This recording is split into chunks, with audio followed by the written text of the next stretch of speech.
Matt Miller, who is one of ESPN's foremost draft analysts, said that there's a belief around the league that Houston has eyes for Bryce Young, don't we all? But isn't sold on the other potential round one quarterbacks. Ownership could get involved and change this if Cal McNair wants a quarterback to lead his offense. If that's the case, C.J. Stroud would certainly be a fit from a value and need standpoint.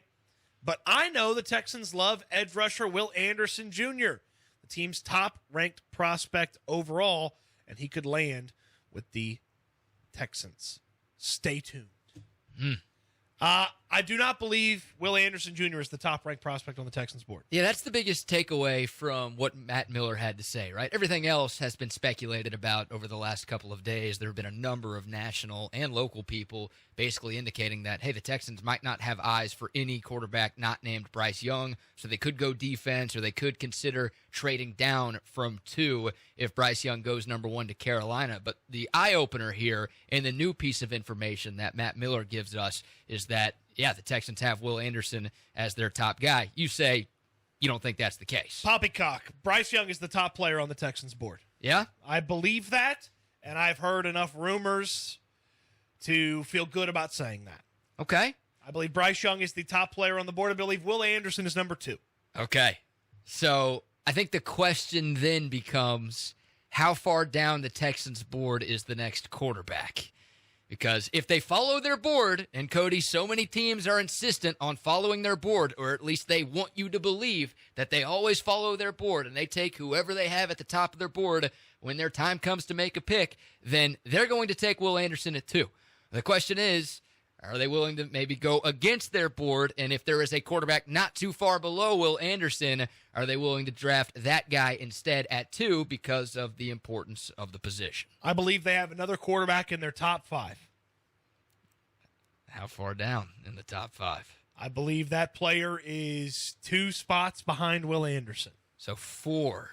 Correct. So there's somebody between Will Anderson and the second quarterback. So this is where it gets interesting. How do you build your board? Do you really build your board based on who are the best players in order? Because if you're doing that, Bijan Robinson's near the top of everybody's board. Yeah. He's one of the best players in the draft, but he plays running back. Some teams already have running backs, and you wouldn't take a running back in lieu of an elite pass rusher. You wouldn't take a running back in lieu of a quarterback. Now, you get to 12, and he's still very high on your board. You know what I want? You may take him in lieu of a wide receiver or a linebacker or a corner or something of that nature. Yeah, I'm not going to sit here and say I don't care what they do at 2, but if Bijan ends up as the pick at 12, I'll be okay. So it's one thing to say, like, hey, this is our board. These are our 1, 2, 3, 4, 5 guys, and then realize, well, you know, yeah, that's our board, but we kind of need quarterback way, way more than we need running back. And so then that kind of jumps whoever that other quarterback is ahead of Bijan Robinson in the conversation. So then it really becomes, if Young's off the board, it's Will Anderson and QB2. Now, I've talked about this on the show. I don't believe QB2 is C.J. Stroud for the Houston Texans. I believe QB2 is Will Levis for the Houston Texans. So that's where it gets very interesting and gets very difficult to figure out exactly what the Texans are going to do, because if you believe Will Anderson's number 2 on your board and you're at number 2 and number 1's gone, it's really hard to not just take that guy, especially if you believe in him way more than the quarterback that you have, in the top 5, but not behind the other quarterback. Like it's a tough spot to be in, but you also need to understand you got to have a quarterback. Yep. You have to have a quarterback, and I've maintained the opinion that drafting one of the non-Bryce Young QBs at 2 would not be a reach. A lot of Texans fans have said that, and I'm not entirely sure what the Texans board says at this point, but most of the draft pundits out there are telling you that taking one of these other quarterbacks at number 2 is not that much of a reach. Mel Kiper has Will Levis number 4 on his big board. He has C.J. Stroud number 5 on his big board. Dane Brugler of The Athletic has C.J. Stroud number 4 on his big board. Todd McShay has Stroud number 3 on his big board. So y'all got to get the notion that, if it's any other quarterback at 2, it'd be some massive reach out of your head, because that's just not what people who cover the draft and what people around the league think. And that's not what I think. But as The Rock once said, it doesn't matter what I think.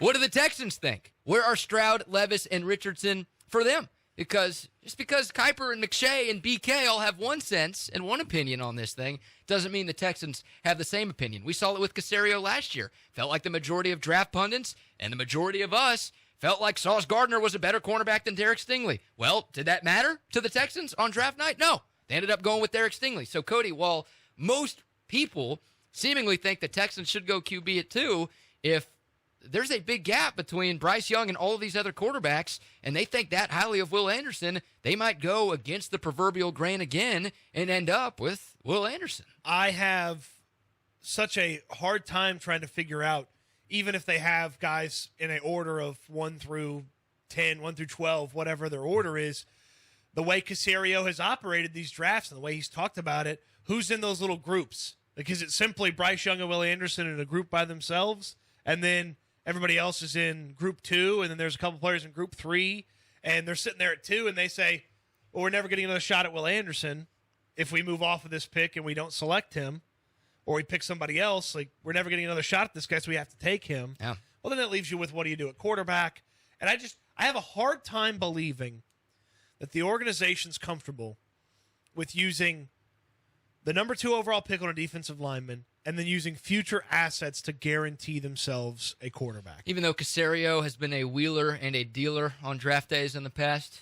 It's one thing to jettison some 4th, 5th, 6th round picks. It's another thing to jettison multiple future 1st or 2nd round picks. For sure. Because let's just say Seattle's interested in having a conversation with you and there's a quarterback there.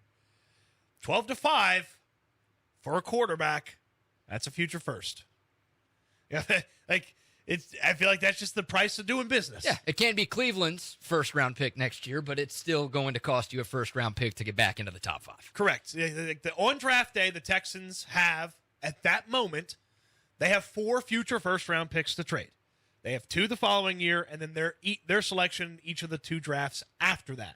So they have 4 future firsts to play with in a 3-year window, and it's not the end of the world if all of a sudden your first-round draft picks drop from, say, we have 4 in 3 years to 3 in 3 years. Like, that's not the end of the world.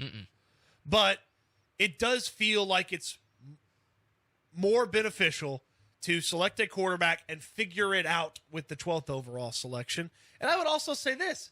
If you're comfortable paying the price to go get one of the other quarterbacks, just pay Carolina's price and go get the exact guy you want. Yeah, if your board is what the Texans board is, or at least your opinion of the Texans board is accurate, and Bryce Young is the top-ranked player for them, then, yeah, they should be doing whatever they possibly can to go get number 1. And you're right. If they are willing to trade a future first-round pick to make moves in this draft, well, why not trade a future first-round pick to make the move to get the player that you most covet? I get it. It would look worse giving up a future first-round pick to move from 2 to 1 than it would to move from 12 to 4 or 12 to 5. I understand that, but it's the most important position in the sport, and if this guy truly is your top guy on your board and you believe that he is the only franchise quarterback in this class, then you got to do it. You have to do it. You still have enough draft picks this year, and you still have enough premium draft picks over the next couple of years to where you can build a team around him, but none of the other stuff matters if you don't get the quarterback right. And look, if you believe only one guy can be that guy, obviously you better be right. Otherwise, you're going to lose your job, Nick Caserio, and scouting department and personnel department. But if that's how you feel, then you got to go down swinging. You can't go down looking. Going down looking is just letting Carolina take Bryce Young and doing something else. You've got to at least try if you're that high on Bryce Young and you're that low on these other 3 projected first-round quarterbacks. I've gotten to the point where, because you possess an additional first-round pick this year, you possess an additional first-round pick next year, and even though it would be a great selection to have, I'm to the point where if Carolina is willing to trade, I would trade them 33 and 2 for 1. And if they need like a little 5th, 6th round sweetener or a 4th round sweetener or something next year in the mid rounds, sure, we can have that conversation. We got to get the 6th rounder, though. Isn't that how it works? Yeah. Like the return team always gets a random day 3 draft pick thrown in there to make it work. Correct. Yeah. Yeah. Like a 6th conditional on like selecting other picks with the so on and so forth. The next thing you know, the Texans actually don't get it. Something like that. Yeah. We'll go ahead and turn that 6th into Antonio Brown. So throw that in there, please, Carolina. Yeah. Yeah. So that's that's where I am. Like, if you feel so strongly about Bryce Young that he's the top player on your board. Again, Matt Miller just sat there on ESPN. He was just on SportsCenter. I'm sure he was talking, or NFL Live. I'm sure he was talking about what he wrote today. If he feels like Will Anderson's number one on their board, then it's really hard to see how they're not picking Will Anderson at the 2 spot. The thing is, I don't believe Will Anderson is the top player. I believe it's Bryce Young. I believe they want that quarterback. And I just have a hard time seeing how they're most comfortable with, yes, the best defensive lineman, but future assets to go get that quarterback when you could go get future assets and get the best quarterback. Mm-hmm. See, I trust you and your sources more than I trust me and my sources, which don't exist because I have to get on my phone and actually do work for me to have sources. I'm just scared that there's a bigger gap than you think between these 2 quarterbacks. Like, I wouldn't be surprised if, okay, we talked about Will Anderson being in between Bryce Young and QB2. I wouldn't be surprised if Tyree Wilson is there. I wouldn't be surprised if Bijan is there. I wouldn't be surprised if Lucas Van Ness is there. I wouldn't be surprised if Jalen Carter is there. Like, I don't know if the second quarterback on the Texans board is even in the top 5. So once again, even though I don't think it's a reach, and you don't think it's a reach to take one of these other QBs at 2, obviously we'd prefer Bryce Young, but one of the other QBs at 2, the Texans might feel that way, which ultimately might lead them to drafting a defensive guy. What does DeMeco Ryans want? We've talked about what Nick Caserio might want. What does DeMeco Ryans want? There's a new report that says DeMeco wants the D. We'll tell you what that means next here on the Wheelhouse, ESPN 97.5, 92. BK, does DeMeco Ryans want the D?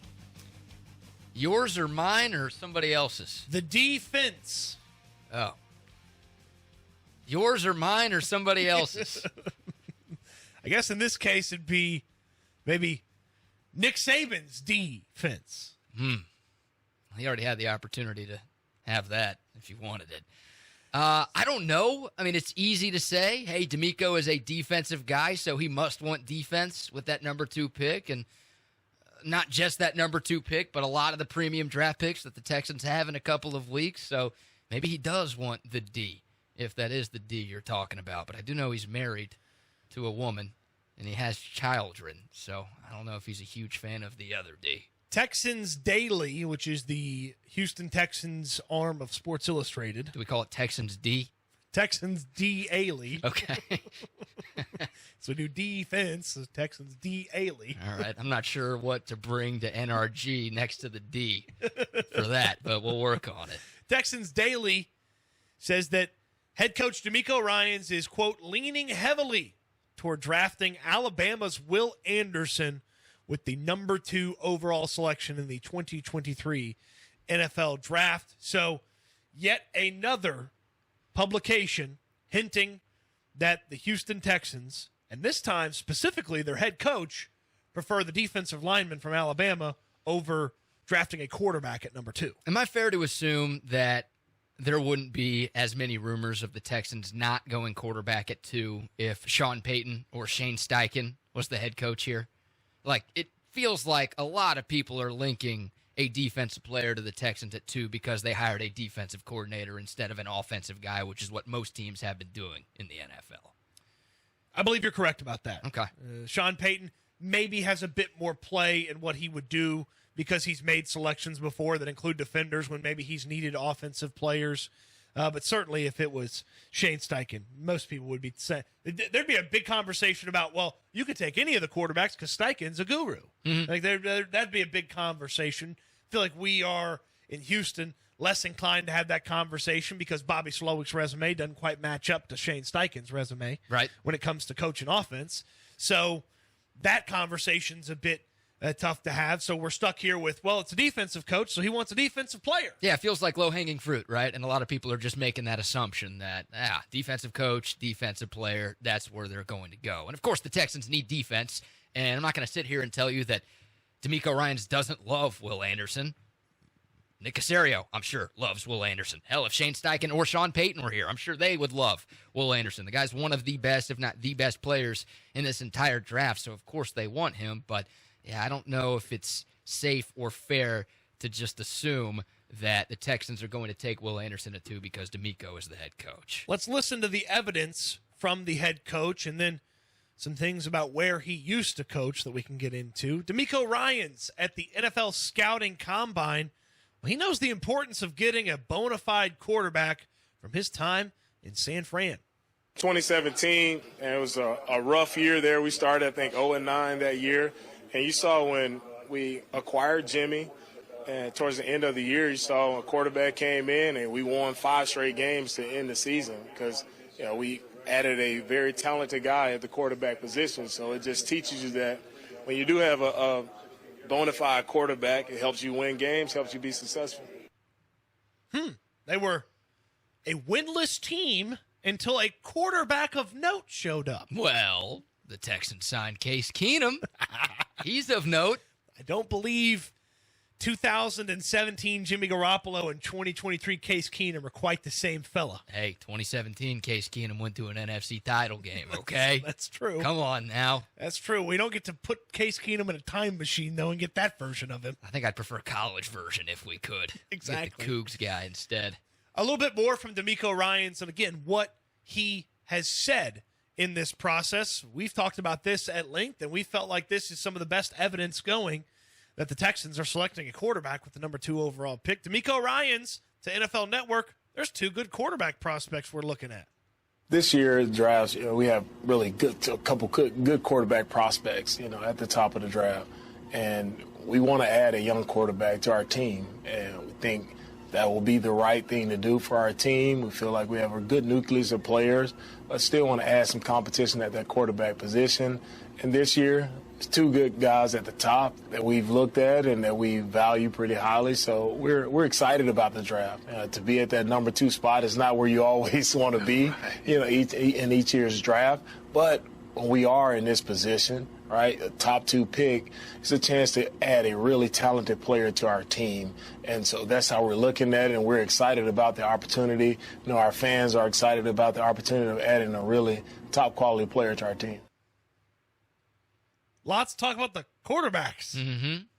Didn't say there's 2 quality quarterbacks and some defensive linemen we'd like. Yeah, an interior defensive lineman who got arrested a couple of weeks ago but was still really good in college that we're also considering. I didn't hear him say that. That's where they couldn't let me ever be a head coach. This is one of the reasons, among many others, because in that question I would have said, well, there's 4 quarterbacks that we really like, and they're available for us at the top of the draft, combined with a running back who's really good. Mm-hmm. We like some of those pass catchers in this draft, and interior edge defenders.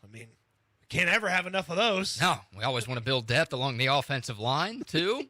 So, did you see that kicker also? That guy can play. That fella from that university, whew. Oh, man. He's something. He's something. From State Tech. Watch him. Exactly. That would be another great job by an NFL head coach, is just make up guys. Oh, yeah. Oh, Drew Robinson, Montana Tech, awesome. Well, if you want people to stop asking you about the draft, you just do that. Yeah, exactly. And no one will show up to any more of your press conferences. There you go. Yeah. There you go. DeMeco's history, too, and where he was in San Francisco, he talked about it. Jimmy Garoppolo shows up. That was Kyle Shanahan in the middle of a season making a big investment in a quarterback. Garoppolo got a huge contract shortly after that. And then after they had gone to a Super Bowl with Jimmy G, the head coach went and made an investment in the quarterback spot yet again. And even when they had Jimmy G kind of lurking, hanging around to be back on their roster, and they knew they were going to Trey Lance, they made another, albeit very small, investment in a quarterback and using the Mr. Irrelevant pick on Brock Purdy. They were constantly investing in the quarterback spot. And I like Case Keenum, and I believe he's going to end up being a really good asset for this team. That's not investing in the quarterback spot. No. This team has yet to invest in the quarterback spot. That's where the number 2 pick comes in. So leaning heavily, thank you, Texans Daily, but I don't believe you. Yeah, DeMeco knows ball, and Caserio knows ball. So regardless of who is making the ultimate decision on what the Texans do at number 2, those guys are smart enough to realize that this isn't rocket science, and you need a quarterback to have a chance to win in this league. And I'll take it a step further with your San Francisco comparison. Look at the NFC Championship game. What happened when the Niners lost their quarterback? They had no chance. It's not like their defense lost a bunch of guys in that game. No, the Niners just couldn't offense, so they got blown out. So even though DeMeco Ryans played defense in the league and obviously has a defensive background and has been a defensive coordinator, he realizes, and the audio we played you leads you to believe that he realizes that, yeah, you have to have a good quarterback to be successful. And I hope Nick Caserio realizes that too. And I will say this, something that the Patriots did. I know people hate trying to copy the Patriot way because it doesn't work anywhere outside of New England, but I think this is relevant in this case because Nick Caserio obviously spent a couple of decades in New England. Cody, even when the Pats had Tom Brady, the greatest quarterback of all time, they continuously drafted quarterbacks. Like all the time, they invested into that position. They realized how important it was to have not only good players, but also depth there in that spot. So reason to believe Caserio thinks very highly of the quarterback position. Oh, by the way, he had Tom Brady, so he realized, yeah, that's probably a reason why we were able to win all those Super Bowls. And hopefully he's watched what's going on in New England since Tom Brady left and realized that, yeah, the quarterback position is pretty important, so we better get that one right. And obviously DeMeco, with what just happened in San Francisco and with what Kyle Shanahan continuously tried to do in terms of investing into the position, hopefully those guys realize that, yeah, now this is what we have to do, especially in the AFC with all of the other really, really great QBs this conference has. 9 quarterbacks the Patriots drafted while they had Tom Brady. Yeah. Including a 6th rounder in Cliff Kingsbury, a 7th rounder in Matt Castle, a 3rd rounder in Kevin O'Connell, a 3rd rounder in Ryan Mallett, a 2nd rounder in Jimmy Garoppolo. All of those while they had Tom Brady. Yep, in the prime of his career.